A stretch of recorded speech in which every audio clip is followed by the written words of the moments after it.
नमस्कार बच्चों, कैसे हैं आप सब। आज हम करने वाले हैं NCERT कक्षा 4 की EVS की बुक है हमारा अद्भुत संसार। इसका अध्याय 6 स्वस्थ रहो प्रसन्न रहो। आज हम करेंगे इसके सभी प्रश्न उत्तर और इसकी सभी गतिविधियां और अभ्यास सारे साथ करते चलेंगे ताकि आपको एग्ज़ाम के समय में, आपकी परीक्षा के समय कोई परेशानी ना हो। ठीक है बच्चों, अगर आपको वीडियो पसंद आए तो वीडियो को लाइक ज़रूर करना और अपने दोस्तों के साथ ज़रूर शेयर करना। बहुत इंपॉर्टेंट होने वाला है ये वीडियो आपके लिए। तो चलिए समय गंवाए बिना शुरू करते हैं।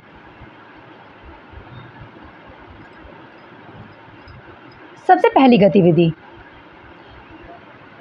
ध्यान से सुनिएगा। क्या करना है आपको, नीचे दिए गए व्यंजनों को उन्हें बनाने के लिए उपयोग की गई खाद्य सामग्रियों से मिलाइए। ठीक है, क्या करना है, ये व्यंजन है यानी कि ये पकवान बने हुए हैं, भोजन है और इनकी जो खाद्य सामग्री है इससे इनका मिलान करना है। ये देखिए, ये हमने मिला दिए हैं। ठीक है, लेकिन अगर आपको इनमें कुछ अलग लगता है तो आप ध्यान से देखिएगा कि ये क्या क्या बना हुआ है और आप उनको अपने अनुसार मिला सकते हैं। चलिए अब चलते हैं अगली गतिविधि पर। अब आपको क्या करना है, पिछले पृष्ठ पर दिए गए अनाज की यात्रा से संबंधित चित्रों को ध्यान से देखिए और निम्नलिखित प्रश्नों के उत्तर दीजिए। ठीक है, पहला प्रश्न क्या है, उन तत्वों पर राइट का निशान लगाना है जो अनाज की यात्रा में सहायता करते हैं। आइए देखते हैं।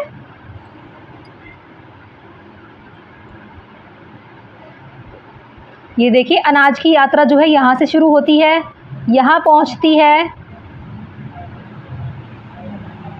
तो ये देखिए क्या क्या ज़रूरत होती है अनाज की यात्रा में। मिट्टी की ज़रूरत होती है, हवा की, पानी की, किसान की, केंचुओं की और कीट की। ठीक है, अब चलते हैं आगे। अब दूसरा प्रश्न है, इस प्रक्रिया में किसानों की क्या भूमिका है। ये देखिए किसानों की क्या भूमिका होती है।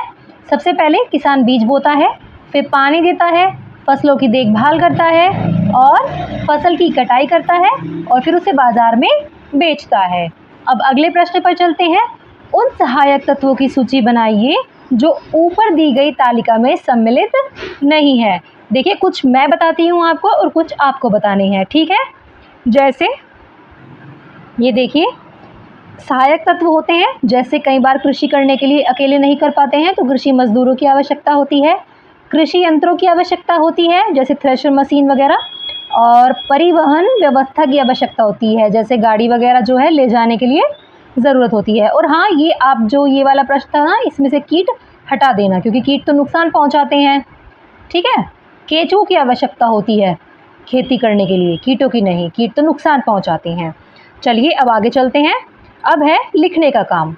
बीज रोपने से लेकर भोजन की थाली में पहुंचने तक की अनाज की यात्रा अद्भुत होती है। क्या आप इस यात्रा में सम्मिलित विभिन्न तत्वों की भूमिकाओं को सूचीबद्ध कर सकते हैं। ठीक है, अब यहाँ पे जो यहाँ दो चीज़ें दी हुई हैं, मिट्टी और पानी, इनकी क्या भूमिका होती है यहाँ ये बताना है। सबसे पहले बात करेंगे हम मिट्टी की। बीज के अंकुरित होने के लिए, व पौधों को बढ़ने के लिए और पोषक तत्व प्राप्त होने के लिए मिट्टी की आवश्यकता होती है। ये मिट्टी की भूमिका होती है। ठीक है, फिर बात करेंगे पानी की। पौधों की वृद्धि के लिए और पौधों के जीवित रहने के लिए जो है पानी की ज़रूरत होती है। अब देखिए और भी तत्वों की बात की गई है इसमें, जैसे किसान क्या करता है, खेत तैयार करता है, बीज बोता है, फसल की देखभाल और कटाई करता है। पशु इसमें एक सहायक तत्व की भूमिका निभाता है। फिर बात करते हैं दुकानदार की। खाद्यान्न को उपभोक्ता को उपलब्ध कराता है। उपभोक्ता यानी जो खाना खाएगा। अब ठीक है, जैसे हमें ज़रूरत है ना, हम उपभोक्ता हैं तो हम क्या होंगे, जैसे हमें ज़रूरत है तो हम उपभोक्ता होंगे जो उपभोग करने वाले हैं यानी खाने वाले हैं। फिर है परिवार के सदस्य, अनाज को साफ करके भोजन तैयार करते हैं। अन्य कोई में आप स्वयं लिख लीजिएगा कुछ भी। ठीक है, अब चलते हैं अगली गतिविधि पर। अब आपको क्या करना है, सभी का धन्यवाद करना है। आप जो भोजन करते हैं आप उसके लिए किस किस को धन्यवाद देना चाहेंगे, कृपया नीचे दिए गए रिक्त स्थानों पर अपने उत्तर लिखिए। ठीक है, जैसे मान लीजिए आप भोजन के लिए किसान को धन्यवाद देना चाहते हैं, अपनी माता को धन्यवाद देना चाहते हैं, तो पिता को धन्यवाद देना चाहते हैं, तो आपको जो है ये ऐसे धन्यवाद लिखने हैं। आप जिसको भी धन्यवाद बोलना चाहते हैं भोजन के लिए, ठीक है, आप ये लिख लीजिएगा। अब आगे चलते हैं। अब आपको क्या करना है, चर्चा करनी है अपनी कक्षा में, ठीक है। इस प्रक्रिया में आपकी जीभ की क्या भूमिका है, इसके लिए तो हमें पहले ये देखना होगा कि यहाँ किस प्रक्रिया की बात की गई है। देखिए यहाँ बात की गई है जब विद्यार्थियों ने जो है अपनी आंखें बंद रखते हुए किसी भोजन का स्वाद लेने की बात कही गई थी, तो यही प्रक्रिया है और इस प्रक्रिया के आधार पर जो है ये चर्चा करने के लिए प्रश्न दिए हुए हैं। तो देखिए इस प्रक्रिया में जो है आपकी जीभ की क्या भूमिका है, जीभ जो है स्वाद ग्रहण करती है और बाकी आप चर्चा कीजिएगा, ठीक है, तभी आप इसे और बेहतर तरीके से समझ पाएंगे। दूसरा है भोजन के साथ आपके दांत क्या करते हैं, काटते हैं भोजन को, ठीक है। तीसरा है इस प्रक्रिया के दौरान आपके मुंह के अंदर भोजन का क्या होता है, मुंह के अंदर क्या करते हैं, भोजन को पीसते हैं, पहले दांतों से काटते हैं और फिर कुछ दांतों से काटते हैं और कुछ दांतों से जो है उसको पीसते हैं, ठीक है। अब आगे चलते हैं। अगली गतिविधि है आपकी, प्रत्येक भोजन के बाद नीचे दी गई तालिका में प्रविष्टि भरिए। यदि आपने अपनी थाली का पूरा खाना खा लिया है तो हाँ लिखिए और एक प्रसन्न मुद्रा का संकेत बनाइए, यानी कि स्माइली। आप जानते ही होंगे स्माइली। तो यदि आपने कुछ खाना छोड़ दिया है तो नहीं लिखिए और एक दुखित मुद्रा संकेत बनाइए, ठीक है। फिर ये रोता हुआ स्माइली बनाना है आपको। देखते हैं, देखिए जैसे यहाँ पे ये प्रविष्टि जो है आपको स्वयं भरनी है, यानी कि जो तालिका है ये आप खुद से भरेंगे। जैसे आपने सुबह का भोजन कर लिया है, हाँ, दोपहर का कर लिया है, हाँ, रात का कर लिया है, हाँ, क्या आपने पूरा भोजन कर लिया है, हाँ, और स्माइली बनाना, और नहीं किया है तो नहीं लिखना और रोता हुआ स्माइली बनाना। ऐसे ही आपको ये सारा कंप्लीट करना है। अब आगे चलते हैं। अब है लिखने का काम। आप क्या करेंगे, यदि आपको कोई आवश्यकता से अधिक भोजन परोसे, देखिए यदि आपको कोई ज़रूरत से ज़्यादा भोजन देगा तो जाहिर सी बात है हम मना ही करेंगे, क्योंकि हम खाना बर्बाद बिल्कुल नहीं करते हैं। जितनी हमें ज़रूरत होती है हम उतनी ही लेते हैं, ठीक है बच्चों, हम अच्छे बच्चे हैं ना। तो अगर आपको कोई ज़रूरत से ज़्यादा भोजन देगा तो आप उसको मना करेंगे कि नहीं, मुझे इतना भोजन नहीं चाहिए, पहले मैं थोड़ा लूँगा, अगर मुझे ज़रूरत होगी तो मैं और ज़्यादा लूँगा। दूसरा प्रश्न है, यदि आपको अपनी थाली में रखा हुआ कोई खाद्य पदार्थ पसंद नहीं है तो आप क्या करेंगे। ऐसी परिस्थिति में आप क्या कर सकते हैं, आप वो किसी और या किसी अन्य व्यक्ति को दे सकते हैं ताकि वह बर्बाद होने से बच जाए। अब आगे चलते हैं। अब देखते हैं, यहाँ आपको लिखना है खेल का आनंद, ठीक है। नीचे दिए गए चित्र को देखिए, बच्चों द्वारा की जा रही गतिविधियों की पहचान कीजिए और फिर क्या करना है, उनको यहाँ पर लिखना है, ठीक है। जैसे आप इसमें लिखेंगे, मैं आपको बोल के बताती हूँ, आप नोट कर लीजिएगा। कुछ बच्चे फुटबॉल खेल रहे हैं, एक लड़की झूला झूल रही है, कुछ बच्चे स्लाइड पर फिसल रहे हैं, एक बच्चा स्कूल की तरफ बैग लेके जा रहा है, कुछ बच्चे बास्केटबॉल खेल रहे हैं और एक लड़की पढ़ाई कर रही है, कुछ लोग छुपम छुपाई खेल रहे हैं। तो आप ये सभी जो है लिख लेना, ठीक है।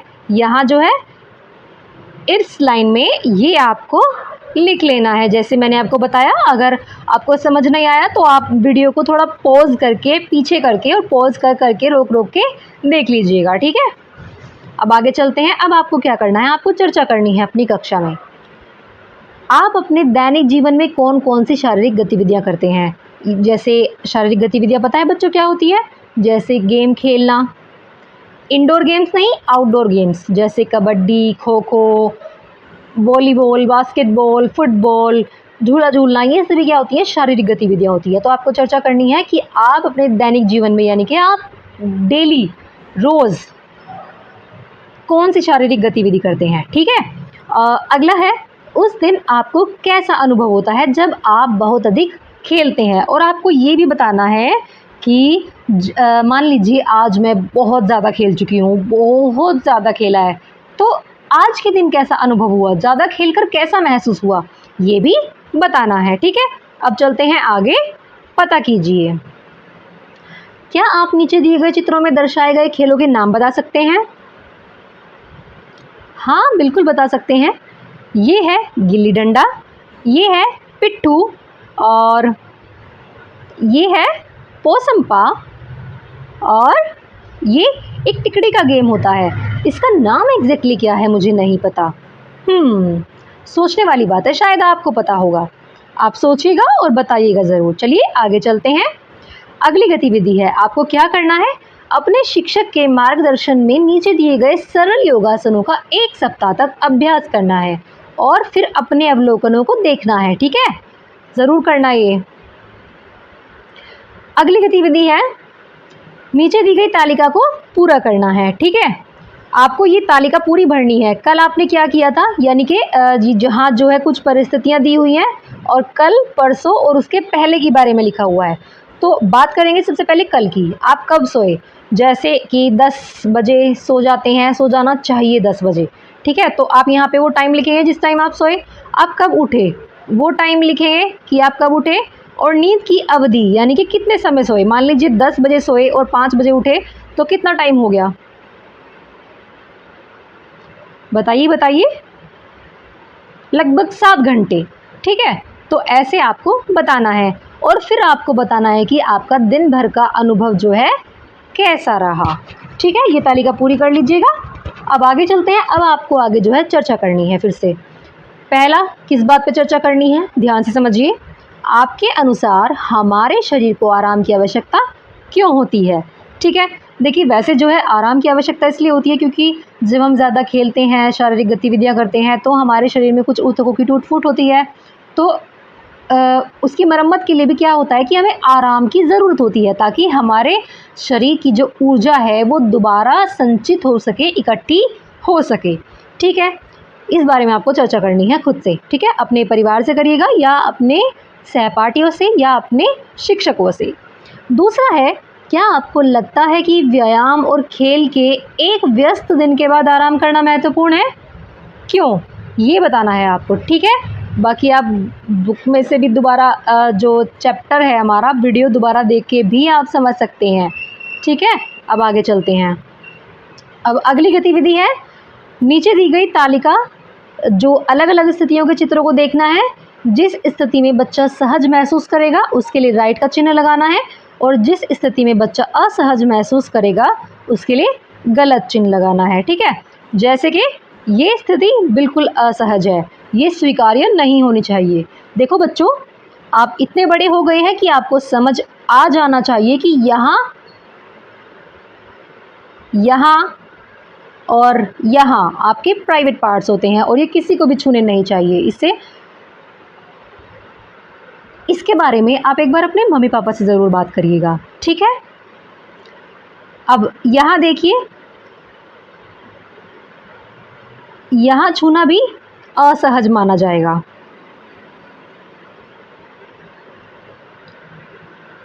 ये सही है लेकिन ये भी गलत है। इसके बारे में आप एक बार अपने परिवार से, अपनी माता से ज़रूर बात करना, तब आपको वो बहुत अच्छे से समझा पाएंगे। ठीक है, अब आगे प्रश्न आते हैं। यदि किसी के स्पर्श से आपको असहजता का अनुभव हो तो आप क्या करेंगे। देखिए, सबसे पहले तो आपको क्या करना है, अगर किसी के छूने से, किसी के स्पर्श करने से आपको असहजता का अनुभव होता है तो सबसे पहले तो आप उस व्यक्ति को दूर हटने के लिए कहेंगे। ठीक है, उसके बाद आप अगर स्कूल में हैं तो अपने टीचर्स को, प्रिंसिपल को उसकी शिकायत करिए, और घर पर अपने माता पिता को, अपने बड़े भाई बहन को इसके बारे में ज़रूर बताइए। ठीक है, ऐसी स्थिति में, ऐसी परिस्थिति को कभी भी टॉलरेट नहीं करना चाहिए, ऐसी चीज़ों को बढ़ावा नहीं देना चाहिए। जब वो पहली बार होती हैं तभी उनको रोक देना चाहिए। ठीक है, अब दूसरा प्रश्न है, यदि आप किसी असुरक्षित स्थिति का सामना करते हैं तो आप किसे बताएंगे। जैसे कि मैंने अभी आपको बताया कि सबसे पहले आप माता पिता को बताएंगे, भाई बहन को भी बता सकते हैं, और यदि स्कूल में है तो अपने टीचर यानी कि अध्यापक को बताएंगे। अब अगला प्रश्न है, ऐसी 2 परिस्थितियां बताइए जहां आप दृढ़ता से नहीं कहेंगे। जब कोई आपकी सहमति के बिना आपको स्पर्श करता है, ठीक है, और कहीं चलने के लिए आपको ज़बरदस्ती करता है, ठीक है, तो ये आप लिख लेना।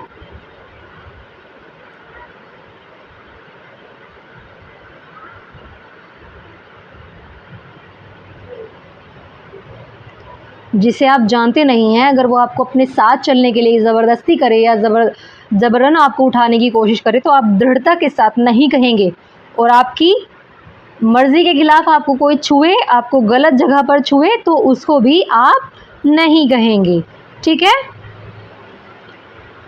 अब आते हैं अपने प्रश्नों पर, आइए विचार करें। यदि निम्नलिखित लुप्त हो जाएं तो खाद्यान्न का क्या होगा? लुप्त यानी कि समाप्त होना, जैसे ख़त्म हो जाती है ना, जैसे बहुत सारी चीज़ें पृथ्वी पर ऐसी हैं जिनका इस्तेमाल यदि होता रहे तो एक दिन वो समाप्त हो जाएंगी, ख़त्म हो जाएंगी, लुप्त हो जाएंगी, ठीक है। तो अब यहाँ क्या बात कर रहे हैं, ये तत्व हैं मिट्टी, पानी और सूर्य का प्रकाश। तो क्या होगा अगर ये तत्व जो है लुप्त हो जाए तो खाद्यान्न का क्या होगा? मिट्टी के बिना खाद्यान्न उगाना जो है असंभव है, ठीक है। तो यहाँ हम लिख सकते हैं कि उगाना ही असंभव है। पानी के बिना भी नहीं उगा सकते हैं, पानी के बिना फसलें जीवित नहीं रह सकती। अगर मान लीजिए मिट्टी है लेकिन पानी नहीं है तो फसलें लगाई जा सकती हैं, मतलब बीज बोया जा सकता है, लेकिन फसलें जीवित नहीं रखी जा सकती, वो जल्द ही खत्म हो जाएंगी।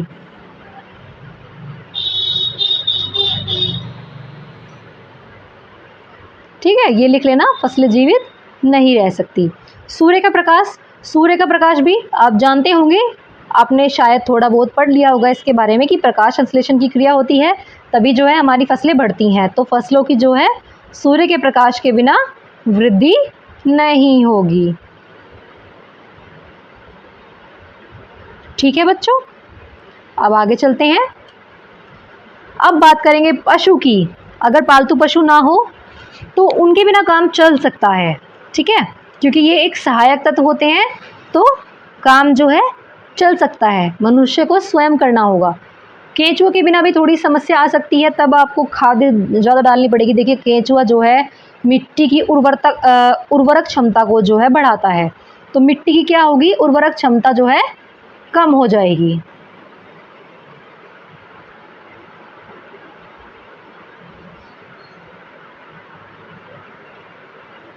ठीक है, अब बात करेंगे व्यक्ति की। अब यदि किसान ही नहीं होगा तो फसलें तो नहीं उगाई जा सकती।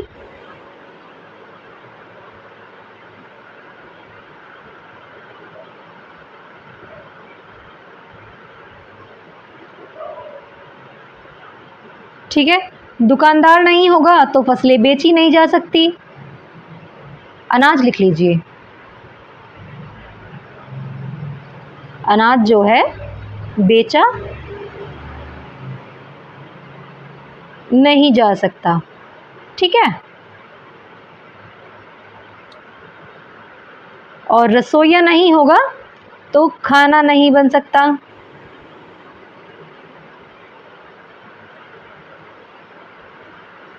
अब आगे चलते हैं। अब आपको क्या करना है, अपनी पसंद के खाद्य पदार्थों से अपनी रुचि के अनुसार संतुलित आहार की एक थाली तैयार करनी है, और याद रखना कि हमें भोजन जो है व्यर्थ नहीं करना, यानी कि बर्बाद नहीं करना है।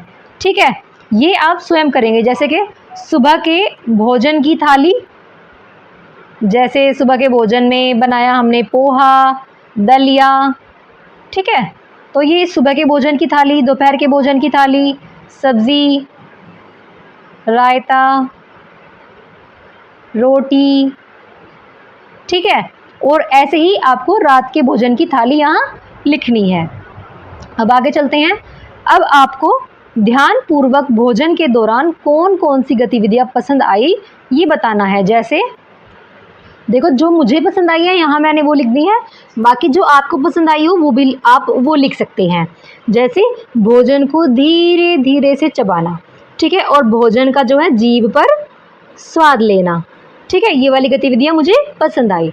अगला है, आप अपने शरीर को सुदृढ़ कैसे रख सकते हैं, उन व्यायामों और खेलों का नाम लिखिए जिनका आप अभ्यास करेंगे, ठीक है। व्यायाम जैसे कि योगासन वगैरह, ठीक है। और खेल, मुझे कबड्डी पसंद है, खो खो पसंद है और बैडमिंटन पसंद है, ठीक है। और जो आपको पसंद है आप वो लिख सकते हैं। अब आपको क्या करना है, आप दैनिक रूप से कौन सी आदतें अपनाना चाहेंगे, अपनी योजना को निम्नांकित तालिका में भरिए, ठीक है। गतिविधि और आपकी योजना क्या है कि आप अपनाना चाहते हैं और या नहीं अपनाना चाहते हैं, ठीक है। जैसे आपको क्या करना है, प्रातः जल्दी उठना, ठीक है, ये गतिविधि है कि प्रातः जल्दी उठेंगे हम, 5 बजे का टाइम फिक्स करते हैं कि हमें सुबह जल्दी उठना है। फिर योग और व्यायाम करना है, आधा घंटा या 1 घंटा, ठीक है, हाफ एन आवर आपको जो है योग और व्यायाम करना है। फिर आपको समय पर संतुलित आहार लेना है, शारीरिक गतिविधियां करना है, टीवी और मोबाइल का कम उपयोग करना है, पुस्तक पढ़ना है और अंत में 10 बजे तक आपको सो जाना है, ठीक है। तो आपको बताना है कि आप इनमें से कौन कौन सी योजना अपनाना चाहेंगे, ये आप ही बता सकते हैं, ठीक है बच्चों। तो आज की वीडियो आपको कैसी लगी और सब कुछ जो है आपको समझ आया? अगर आया है तो खुश हो जाइए, ये आपके लिए अच्छा है। और वीडियो को लाइक करना, शेयर करना।